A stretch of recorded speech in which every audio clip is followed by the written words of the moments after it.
Hi, welcome. My name is Em. I'm Miss M Vintage.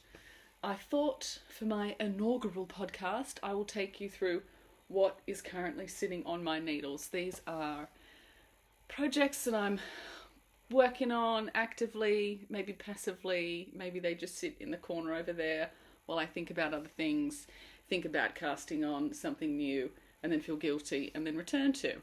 So I suppose this is it. I should probably have welcome music, but I don't, so I'll do a little welcome dance.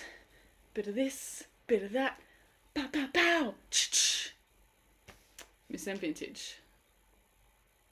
That's all I've got, really. Let's start in no particular place. Socks. I have this really delicious yarn and sock happening. It's an alpaca sock. It's delicious. It feels like heaven, and I should probably knit face things with this. I'm winging it sock. I like a top down heel flap construction with a really beautiful heathered.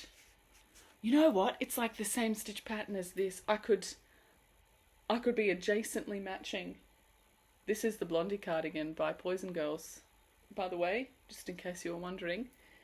But I could like flash this at the trousers, match up here. That would be very convenient. But yeah, no pattern, just cast on 64 stitches. Get into it. It's so soft.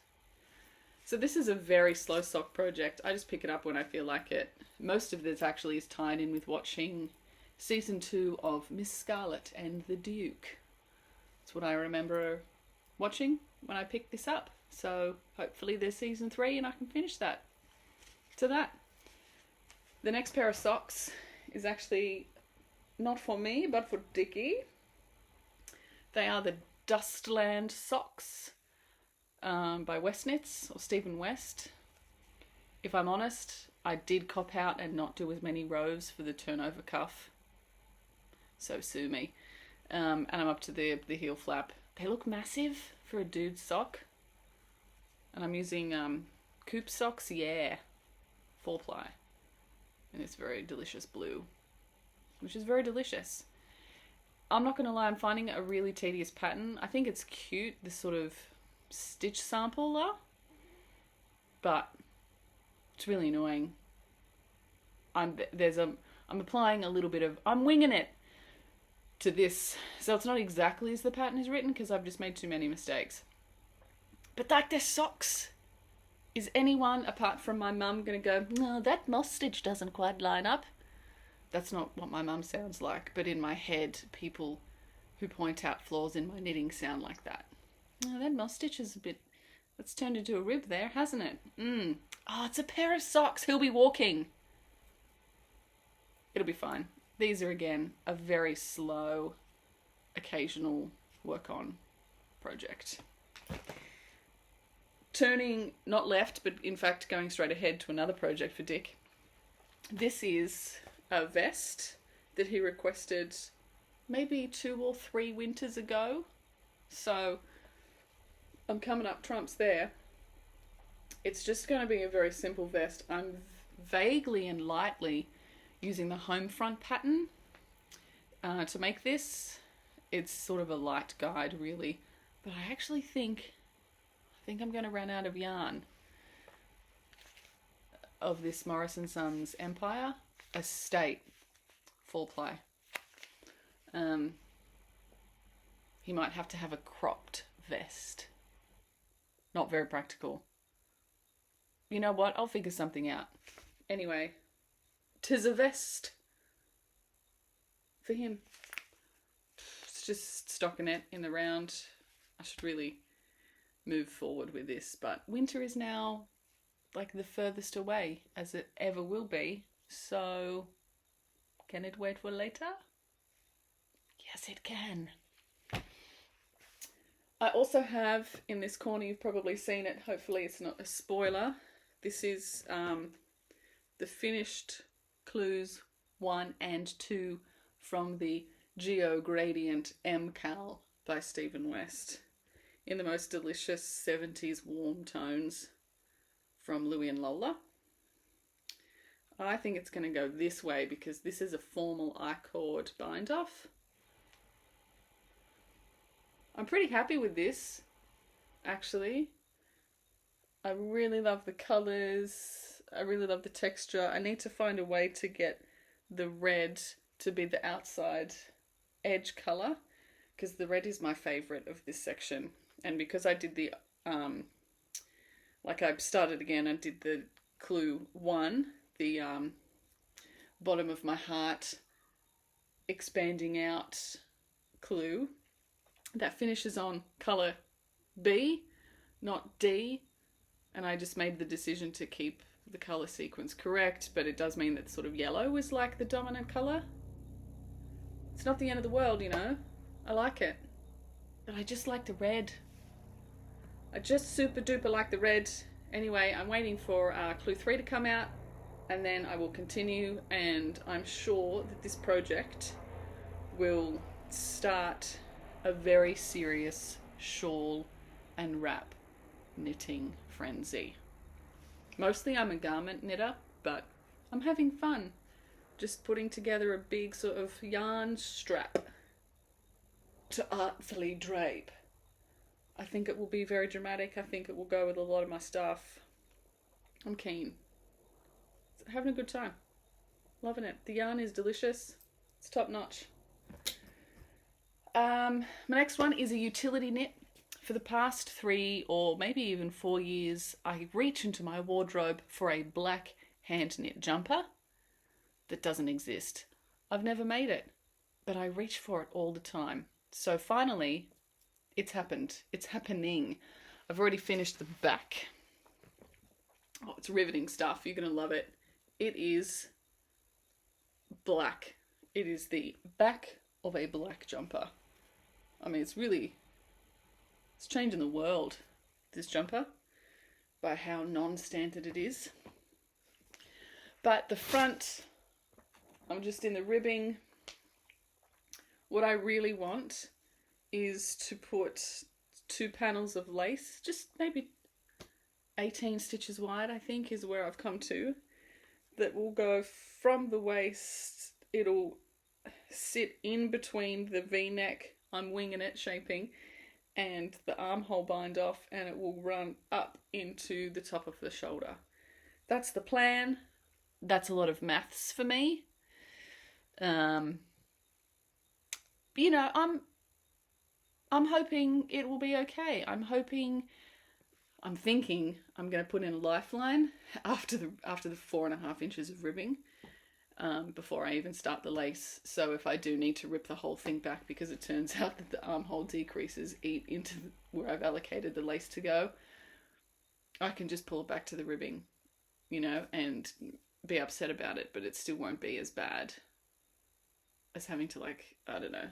It just, I feel better emotionally if I have a lifeline after the ribbing. This is an exceedingly dense black. It is the colour black in the Luxury 4-ply by Bendigo Woolen Mills.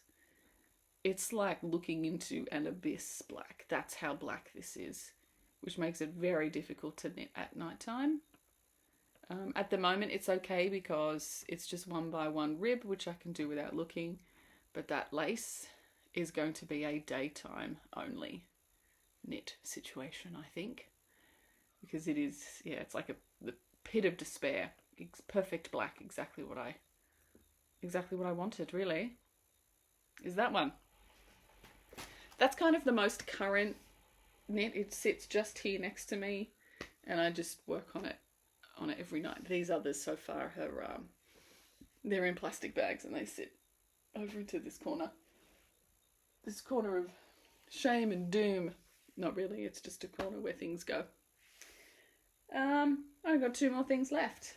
This one, I was trying to write a pattern-ish. That's the back. There you go. You're looking at the front now. Trying to write a pattern for like a sort of neck kerchief, maybe a head thingy, maybe just like a little triangle that that can like and then howl, or it could go like whap. I don't know how I could be any clearer than that. Just like a kind of odd little repeat. This is like I did write this down. Down here is a moss stitch, and then it goes into this sort of trellis thing.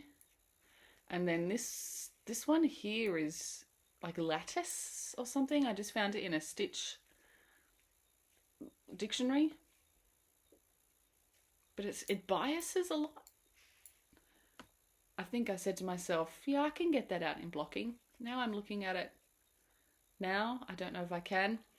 And then it goes back to the lattice. Sorry, yeah, this kind of open work stuff. And then into moss. And I was just going to keep alternating basically until the sort of top-ish row, and then do maybe a couple of rows of increasing. So the top of the triangle is like, which hopefully will like around the neck nicely. It's from Leftover Knit Picks palette. It's totally great yarn. If you've never worked with it before, man, I really recommend it. It's great for colour work. It really sort of wants to grab onto itself. It's really affordable, even though it's from the States. Getting it here, if you buy a batch of it, it's pretty great. And their shipping is quick. So really it's a win-win-win-win-win-win-win. I can't find any terrible things to say about it. We'll see if this ever continues. I think in theory it's a good idea, but whatever. I was in a bit of a phase of trying to write patterns and think about what sort of things I would like to knit or like to pattern. Yeah, that's that. Who knows? Who knows the fate of you, Sir Kerchief? Finally, saving the big one for last, it is my self-indulgent knitting it for myself as opposed to all of these other things that are for me. This is the Trimmed with Roses twin set jumper. When I first started knitting,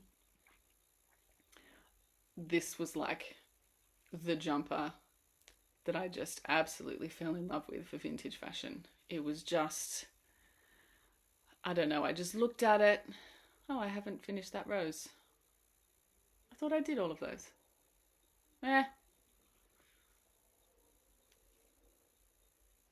Okay, that's fine. Yeah, when I first started looking into 1940s fashion, like for some reason this jumper just felt like an impossibility in the future where I didn't have the skills to be able to knit this. And then I thought, I have those skills. That is alternating stockinette stripes, can do. This is a bit of colour work and a bit of intarsia.